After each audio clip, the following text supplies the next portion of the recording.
brings you out to the mask protest here today? Well, I heard what was going on here, and I thought I'd come down, and if somebody wanted a little bit of different information, I might be the guy who can supply it, because I worked in personal protective equipment for a little over 30 years, and one of the things I worked on was masks. I worked in the nuclear industry, you know, the plastic suits and the hoods and all the stuff. I'm part and parcel of developing all of that stuff. So I have a good insight on this mask thing too. And basically what the people are wearing, as you know, is probably maybe 3 different masks. So maybe we'll start with the dust mask, which most people can buy at Canadian Tire or Home Depot, places like that. Well, you stick one of them on your face. They fit reasonably well, right?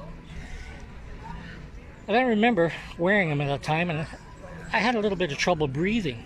And I thought, well, it must be the mask I'm breathing through. So I got a tube, did my own little experiment, stuck it up in the breathing zone on my fellow that I worked with, and had an oxygen meter on it. And after about 3 or 4 minutes, the oxygen level dropped from 20 down to 19, down to about 18 and a half. So what was causing me to breathe deeper was my body was starting to react to the fact that I didn't have enough oxygen in it. So it made me breathe. The same as when you yawn, right? People think it's because you're tired. You yawn because you're lacking in oxygen. That's the reason why you yawn. So I found that out with the dust mask. Now these other 2 masks, the N95 one that a lot of people are wearing, and the cotton ones, you don't have that problem of oxygen deprivation because there's too many air vents and holes around. But you put the N95 mask on, right? They say it goes down, it will collect the virus size, which is around 1 micron or smaller in size. Like a dust mask collects 3 to 4 microns in size, and everything else will go through it, right?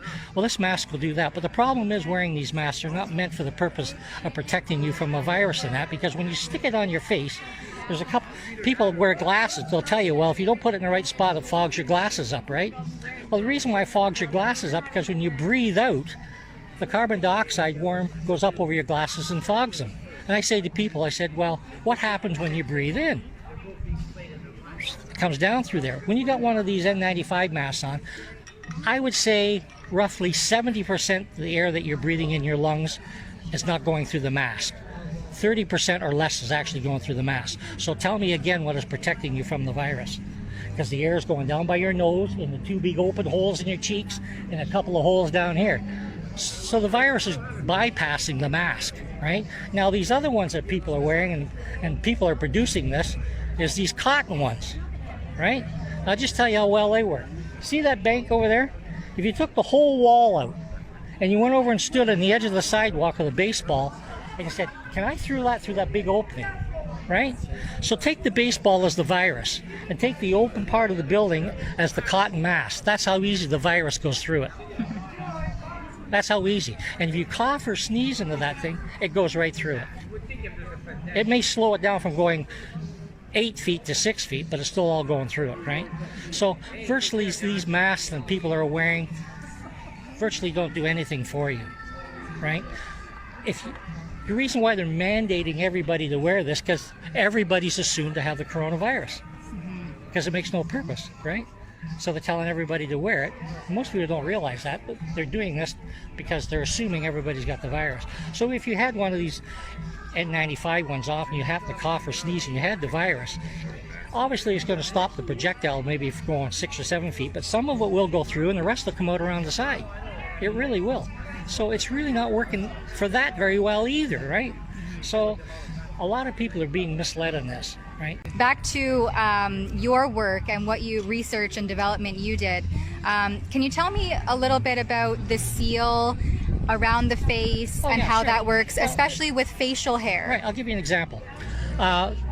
There's a Comfo mask. It's a rubber mask. Most people have seen them. Painters quite often use it with cartridges screwed in. Okay.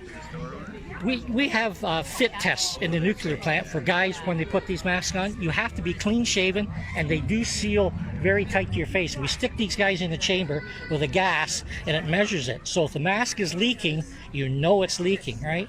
And so when I was there, tritium is the radioactive component of the isotope of water. So you can't go in the reactor building because the air that's in there is radioactive. So you have to wear a plastic suit under certain conditions, or if the level's low enough, you can wear a comfortable mask with a cartridge screwed in it. Well, the cartridge you screw in, it's called the Mitchell tritium cartridge, because I developed that.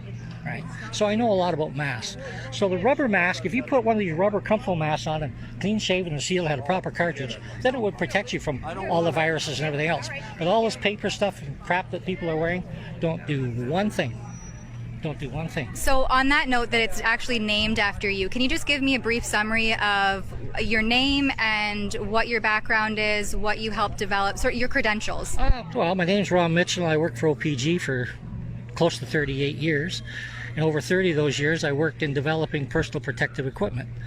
The plastic suits, the hoods, welding suits, you know, the work boots that you guys buy, and the white tag, it stands for electric shock resistant. I drew that tag because I did the work for those boots.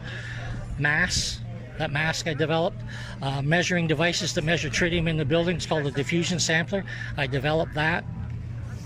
But it takes, like the diffusion sampler took me over a year just to do that one project. Wow, that's great. Thank you for sharing your expertise. And do you have any questions or any sort of message you'd like to target toward maybe Lynn Noseworthy or our elected officials, town council? The problem is with these people that get in these positions of blabbering off, what I would like to tell the general public, instead of spending so much time listening to these political hacks and these people that are put in certain positions with power that really haven't got a clue what's going on, instead of listening to them, start doing a little bit of research. Read the other side of the page instead of just the front page. I tell everybody that all the time.